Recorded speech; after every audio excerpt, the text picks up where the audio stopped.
Matahari belum benar-benar muncul saat Kahono menyalakan mesin truk tuanya yang syarat muatan. Belasan ekor sapi kurban, sehat dan gagah, berdiri tenang di dalam bak kayu yang mengeluarkan aroma tajam khas ternak.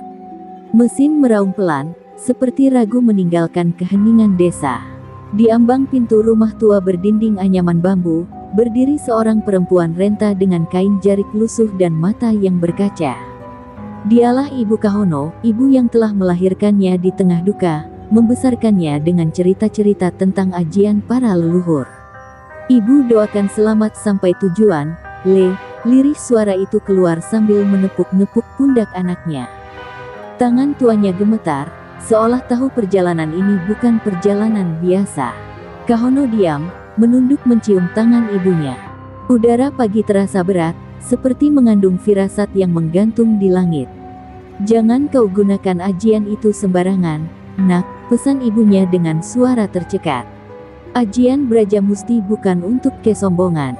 Ia akan menuntut balasan jika digunakan tanpa niat suci." Kahono mengangguk pelan. Di balik tubuh kasarnya sebagai sopir truk, tersembunyi bekas luka-luka batin dari masa lalu. Masa ketika ajian itu pernah ia gunakan dalam kemarahan, dan nyaris menghilangkan sahabatnya sendiri. Belasan warga kampung ikut mengantar kepergian Kahono. Mereka tahu, membawa sapi kurban ke kota bukan sekadar soal uang atau pekerjaan. Ini soal amanah, soal niat baik yang harus dijaga sampai akhir. Dan Kahono adalah satu-satunya sopir di kampung yang masih dipercaya membawa hewan kurban tanpa pernah menyentuh uang sogokan atau memotong ransum makan sapi demi keuntungan. Saat truk mulai bergerak perlahan meninggalkan kampung, sang ibu meneteskan air mata. Ia bukan hanya melepas anaknya pergi, tapi juga sedang melepas sebuah pertaruhan. Apakah ilmu tua yang diwariskan turun-temurun itu akan menjadi pelindung, atau justru petaka? Langit mulai memerah, kabut pagi mengiringi perjalanan Kahono menyusuri jalanan licin dan berlumpur, menuju kota dan ujian yang menantinya. Di dalam truk, Kahono menatap foto kecil ayahnya yang tergantung di atas dashboard, seorang pendekar desa yang wafat dalam pertarungan mempertahankan tanah mereka dari perampasan. Dulu, sang ayahlah yang mengajarkan ajian Braja Musti padanya. Tapi belum sempat menguasainya sepenuhnya, Kahono ditinggal pergi. Kini, ia hanya mengandalkan doa ibu dan keyakinan bahwa ilmu itu akan melindunginya saat kebenaran berada di sisinya. Angin pagi berdesir lembut, membawa suara-suara yang hanya bisa didengar hati. Sapi-sapi di belakang meringkik, seolah tahu mereka sedang diantar untuk tujuan suci. Namun jauh di ujung perjalanan, gelap mulai menyusun jebakannya. Dan Kahono akan segera menghadapi malam yang tak seperti malam-malam biasa. Jalanan lintas Sumatera membentang seperti urat nadi raksasa yang menyimpan banyak cerita. Di tengah sunyi hutan karet dan perbukitan tandus, truk tua Kahono menggeram pelan, menembus kabut yang belum juga bubar meski mentari sudah tinggi. Di belakang, sapi-sapi mulai gelisah. Suara ringkikan mereka terdengar tidak biasa, seperti merespons sesuatu yang tak kasat mata. Kahono melirik ke kaca spion. Sekilas, ia merasa melihat bayangan hitam berdiri di tengah jalan, tapi saat menoleh, tak ada apa-apa selain semak belukar.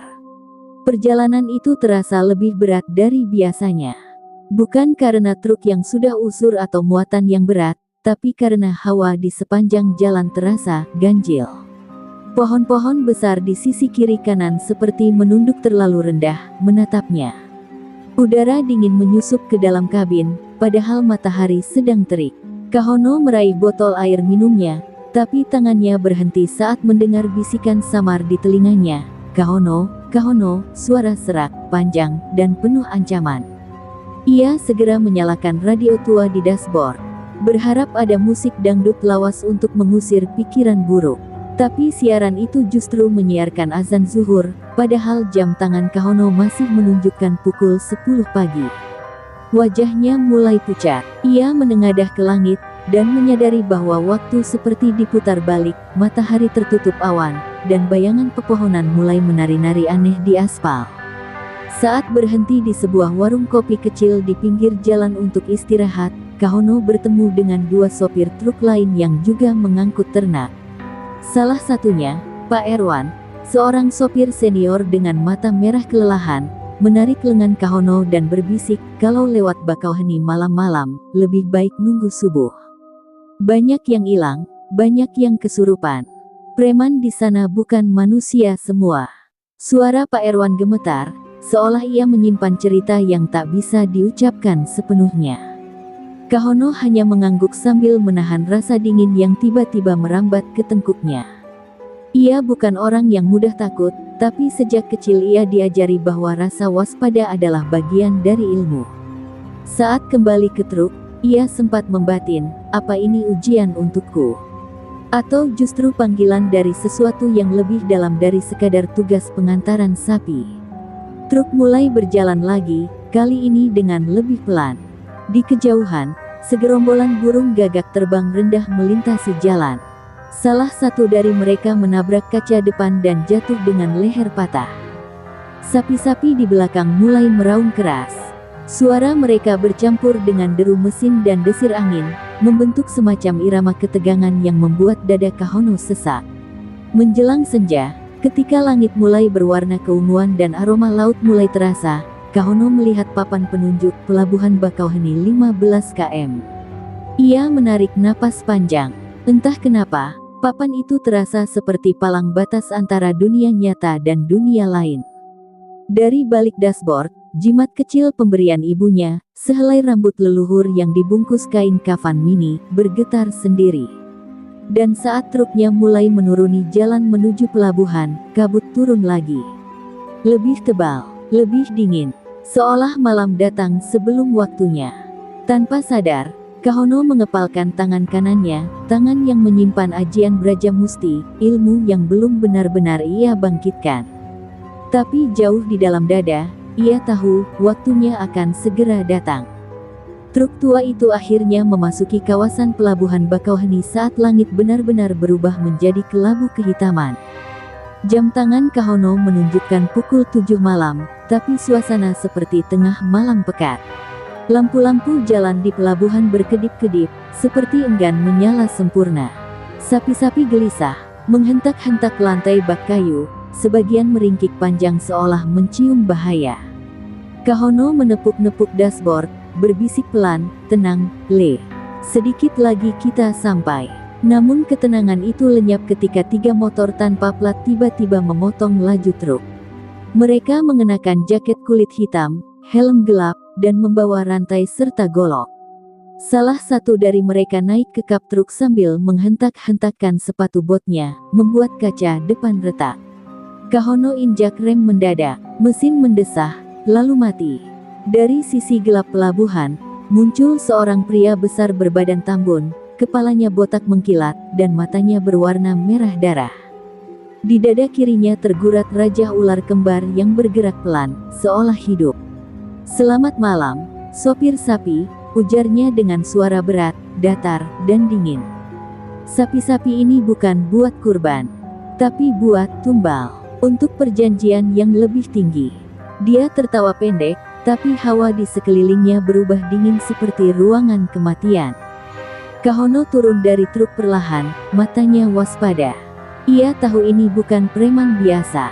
Lelaki itu adalah Wiro Gendon, nama yang pernah diceritakan Pak Erwan di warung siang tadi. Mantan dukun pesugihan yang dulu diburu warga karena menculik anak-anak, dan mempersembahkan mereka kepada makhluk hitam di dasar laut. Tapi kabarnya, Wiro mati terbakar di tengah ritual. Kenyataannya, kini ia berdiri di depan Kahono, lebih hidup dari siapapun, namun bukan sepenuhnya manusia lagi. Aku hanya sopir, bukan juragan sapi, ucap Kahono tenang. Tapi sorot matanya tak bergeming, seperti baja yang menanti dipanaskan. Salah satu anak buah Wiro naik ke bak truk, memeriksa sapi-sapi sambil mengendus-endus seperti binatang. Yang ini cukup besar, jiwa murninya bisa memperkuat perjanjian malam ini, Bang, katanya. Wiro mengangguk puas. Serahkan saja truk ini, dan kau bisa pulang hidup-hidup. Tak usah jadi pahlawan, ujar Wiro. Tapi Kahono tak bergeming. Ia tahu, jika menyerah sekarang, bukan hanya amanah yang gagal, tapi doa ibunya pun akan sia-sia. Sapi-sapi ini adalah titipan, dan ia bukan sembarang sopir. Salah satu preman mengayunkan rantai ke arah Kahono. Ia menghindar tipis, tapi pipinya tersayat ujung besi. Darah mengalir hangat, dada Kahono mulai bergetar. Suatu kekuatan dari dalam tubuhnya seolah bangkit, tapi ia masih menahannya. Ajian Brajamusti tidak boleh dipakai sembarangan. Aku tak ingin ada yang mati malam ini, gumamnya perlahan, menatap Wiro. Namun, Wiro Gendon tersenyum sinis. Sayangnya, darah harus tumpah lebih dulu sebelum kekuatan sejati bisa dibuka, katanya, lalu menancapkan tongkat kayu hitam ke tanah. Seketika, tanah bergetar. Dari balik dermaga, muncul kabut pekat dan sosok-sosok berkerudung hitam yang melayang tanpa kaki. Kahono menggertakkan gigi. Malam ini, ujian sejati telah dimulai. Kabut semakin tebal, dan hawa di sekitar pelabuhan mendadak terasa membeku. Sosok-sosok hitam berkerudung melayang pelan di udara, mengeluarkan suara seperti lolongan angin di kuburan tua. Sapi-sapi mulai mengamuk, menghantam dinding bak dengan keras, membuat truk berguncang. Kahono berdiri di tengah lingkaran preman dan makhluk-makhluk itu, hanya dengan seutas keyakinan dan tangan kosong. Tapi di balik dadanya, aliran panas mulai bangkit. Ajian Brajamusti seperti mengetuk-ngetuk pintu jiwa, meminta izin untuk dibuka. Wiro Gendon tertawa nyaring, suaranya menggema di antara kabut. Ayo, tunjukkan ilmumu. Aku tahu kau bukan sopir biasa. Brajamusti, warisan haram para pendekar tua. Sudah waktunya ajian itu padam, teriaknya sambil menunjuk Kahono. 3 anak buahnya menyerbu bersamaan, 2 membawa golok, 1 lagi dengan rantai berpaku. Dalam sekejap, mereka menghujani Kahono dengan serangan. Kahono menghindar sebisanya, 1 pukulan mendarat di bahunya, membuatnya tersungkur. Darah mengalir dari pelipisnya. Napasnya mulai sesak, dunia di sekelilingnya berputar. Tapi di benaknya, ia terngiang suara ibunya, ilmu itu jangan kau gunakan jika hanya untuk menyelamatkan diri. Gunakan saat niatmu suci, dan kau percaya pada perlindungan Tuhan. Dengan tubuh bergetar, Kahono bangkit perlahan. Ia tatap langit yang gelap, lalu menutup mata. Bibirnya mulai bergetar membaca mantra. Tangannya mengepal, urat-urat di lengannya menegang. Tubuhnya mulai bersinar merah redup, seperti bara yang menyala dari dalam kulit.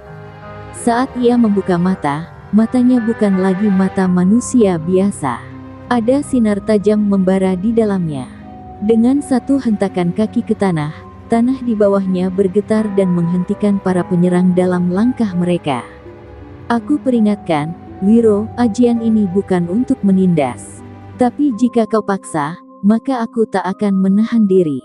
Wiro Gendon melompat ke depan, mencabut keris panjang dari balik jubahnya, keris berlumur darah kering yang konon pernah digunakan dalam 99 ritual tumbal. Ia melompat ke arah Kahono, dan duel gaib pun pecah. Serangan Wiro menyambar cepat, tapi tubuh Kahono sudah bergerak laksana bayangan. Dengan tangan menyala merah, ia menangkis keris itu, dan suara dentuman keras terdengar seperti petir menyambar bumi. Para preman yang tersisa lari tunggang langgang, tapi kabut menghadang jalan keluar. Sosok-sosok kerudung hitam mengisap mereka satu persatu, jeritannya menggema ngeri. Hanya Wiro yang tersisa, kini mulai goyah, tubuhnya retak-retak, matanya melebar penuh amarah. Kau belum sepenuhnya kuasai ajian itu. Aku akan kembali, Kahono. Aku tak akan mati di tanganmu. Raungnya sambil melemparkan manik hitam ke tanah. Tiba-tiba ledakan terjadi, melemparkan Kahono hingga membentur tiang dermaga. Truknya nyaris terguling. Ketika debu menghilang, Wiro sudah tak ada. Hanya tersisa bau belerang dan bekas luka terbakar di aspal. Kahono terduduk lemas. Tubuhnya masih menyala redup, tapi matanya sudah mulai kembali normal. Ia menatap langit dan berbisik, "Ya Allah, jangan biarkan aku tenggelam dalam kekuatanku sendiri." Ia meraba jimat di dadanya, lalu berdiri perlahan. Truk dan sapi-sapi selamat, tapi pertempuran belum selesai. Wiro belum mati, dan Kahono tahu, ini baru awal dari kegelapan yang lebih dalam. Tapi untuk malam ini, ia menang. Dan iman di dadanya telah menuntunnya untuk tidak menggunakan kekuatan sebagai pelampiasan, melainkan sebagai perlindungan. Ia naik ke truk, menyalakan mesin dengan tubuh penuh luka. Lampu depan menyala, menembus sisa-sisa kabut menuju fajar. Fajar belum sepenuhnya muncul saat Kahono tiba di area utama pelabuhan. Truknya melaju perlahan, melewati bangunan-bangunan tua yang tampak ditinggalkan. Tak ada petugas, tak ada antrean kendaraan. Hening yang aneh menyelimuti kawasan itu, seperti dunia sedang menahan napas. Di kejauhan, feri yang harusnya berlayar ke Merak teronggok diam, seperti kapal mati. Kahono mulai curiga, ini bukan sekadar gangguan gaib biasa. Wiro Gendon belum menyerah. Benar saja, ketika truknya berhenti di pos pemeriksaan yang kosong, tanah kembali bergetar. Asap hitam merayap dari bawah lantai dermaga, membentuk pusaran. Dari dalam kabut itu, Wiro muncul kembali, tapi bukan lagi sebagai manusia. Tubuhnya membengkak, kulitnya berwarna abu-abu arang, dan matanya menyala biru pekat. Ia telah melebur sepenuhnya dengan kekuatan jahat dari dunia bawah. "Kau pikir aku akan lari begitu saja?" geramnya. "Aku belum selesai denganmu, pewaris ajian terkutuk." Kahono turun dari truk. Tubuhnya masih lelah dan luka-luka belum pulih. Tapi saat kakinya menyentuh tanah, ia mencium aroma garam laut dan darah yang belum mengering. Ia tahu, pertarungan ini tak bisa dihindari lagi. Ia berdiri tegap, meletakkan tangan kanan di dada, lalu mengepalkan. "Kalau memang ini akhir dari gangguanmu, Wiro, mari kita selesaikan di tempat yang suci, di tanah tempat orang berpamitan dengan kehidupan untuk menunaikan kurban," katanya tegas. Wiro menyerang lebih dulu, tubuhnya seperti kabut pekat yang menukik dengan kecepatan kilat. Kerisnya kini bercabang tiga, seperti taring iblis. Kahono melompat ke belakang, lalu menghentakkan telapak tangan ke tanah. Segel ajian Braja Musti aktif seutuhnya, tanah merekah, dan cahaya merah menyala membentuk lingkaran pelindung. Dari dalam dirinya, hawa panas membumbung, memutar angin hingga membentuk pusaran api kecil. Ilmu warisan leluhur itu kini menyala sempurna, bukan karena dendam, tapi karena cinta pada kebenaran. Duel terjadi hebat. Setiap serangan Wiro disambut pukulan tangan berapi dari Kahono. Keris menebas udara, tapi tangan Kahono menangkisnya dengan tamparan api. Setiap dentuman membuat pelabuhan berguncang. Petir menyambar laut, dan ombak mengamuk tanpa angin. Seolah alam pun ikut menyaksikan pertarungan antara dua kekuatan yang saling bertolak belakang, keserakahan melawan pengabdian. Saat Wiro mencoba mengakhiri segalanya dengan menghisap jiwa Kahono lewat jimat iblisnya, Kahono memejamkan mata dan mengingat wajah ibunya, wajah ayahnya, dan semua orang kampung yang telah percaya padanya. Ia membuka kedua tangan, membentuk mudra khusus warisan almarhum ayahnya. "Bismillah," bisiknya. Cahaya merah berubah menjadi putih menyilaukan. Tubuh Kahono melesat seperti panah, menembus kabut dan menghantam dada Wiro dengan tangan kosong. Dentuman itu menggelegar seperti gempa. Wiro berteriak keras. Tubuhnya terlempar ke laut, meledak menjadi kepingan asap dan darah hitam yang mendidih. Kabut menghilang, ombak reda. Langit mulai cerah. Matahari muncul perlahan dari balik cakrawala, seakan memberi restu bahwa malam kelam itu telah berakhir. Pelabuhan kembali hidup. Suara burung camar terdengar. Beberapa petugas pelabuhan yang tadi menghilang kini muncul, tampak kebingungan seperti baru sadar dari mimpi buruk. Kahono berdiri terpaku, tubuhnya gemetar. Ajian itu telah diuji. Dan ia menang bukan karena kekuatannya, tapi karena niatnya. Ia memandang ke langit, mengusap darah di pelipis, lalu naik kembali ke truk. "Satu perjalanan lagi, sampai Jakarta," gumamnya. Tapi ia tahu, perjalanan batinnya baru saja dimulai. Truk tua itu kembali melaju, kali ini menyeberangi Selat Sunda menuju Jakarta. Langit telah terang, tapi luka di tubuh Kahono masih menganga, dan luka di hatinya justru lebih dalam. Ia duduk di balik kemudi, menggenggam setir erat-erat, seolah memegang tali antara hidup dan mati. Sapi-sapi di belakangnya tenang, seperti tahu bahwa sang pahlawan telah menyelamatkan mereka dari nasib menjadi tumbal. Tapi Kahono tahu, ujian belum selesai. Amanah ini belum benar-benar sampai tujuan. Jakarta menyambut dengan kemacetan dan panas menyengat.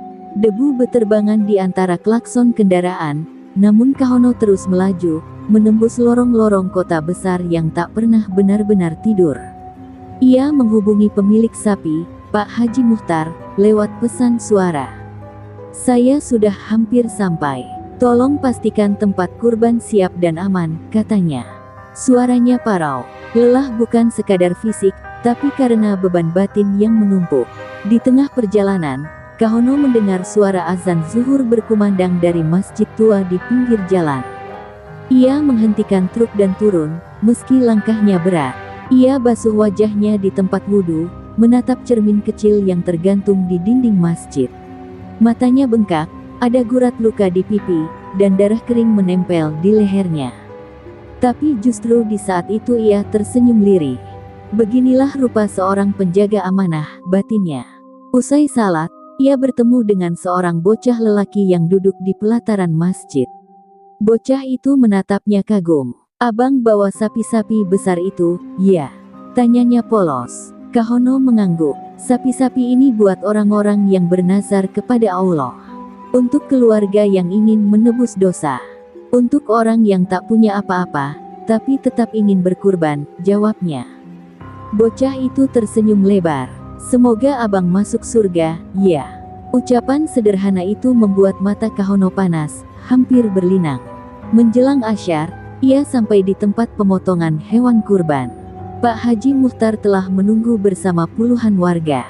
Saat truk berhenti dan bak dibuka, tepuk tangan pecah. Beberapa ibu menangis haru, anak-anak bersorak. Mereka tahu, sapi-sapi ini bukan hewan biasa. Mereka adalah saksi bisu dari perjalanan penuh darah, air mata, dan ujian iman. Kahono turun dari truk, terlatih, lalu bersujud di tanah. Tangisnya pecah. Pak Haji Muhtar mendekat, menahan tubuh Kahono yang hampir tumbang. "Masya Allah, Nak, aku tak pernah duga engkau akan bawa semua ini dengan selamat." Dengan nyawa nyaris terenggut, ucapnya terisak. Kahono hanya bisa mengangguk, tak sanggup bicara. Di matanya tergambar wajah ibunya yang jauh di kampung, yang setiap malam bersujud agar anaknya dijauhkan dari mara bahaya. Hari ini, doa sang ibu terbukti lebih tajam dari keris, lebih kuat. Dari santet, satu persatu sapi diturunkan. Satu persatu nyawa mereka akan dipersembahkan sebagai kurban. Tapi tak satu pun dari mereka menjadi tumbal setan. Kahono berdiri di tepi lapangan, menatap matahari senja. Ia sadar, tugas ini bukan hanya mengantar hewan kurban, tapi mengantar harapan, pengorbanan, dan iman, di tengah dunia yang semakin haus kekuasaan. Dan malam nanti, saat semua selesai, ia akan pulang. Bukan sebagai sopir biasa, tapi sebagai penjaga cahaya.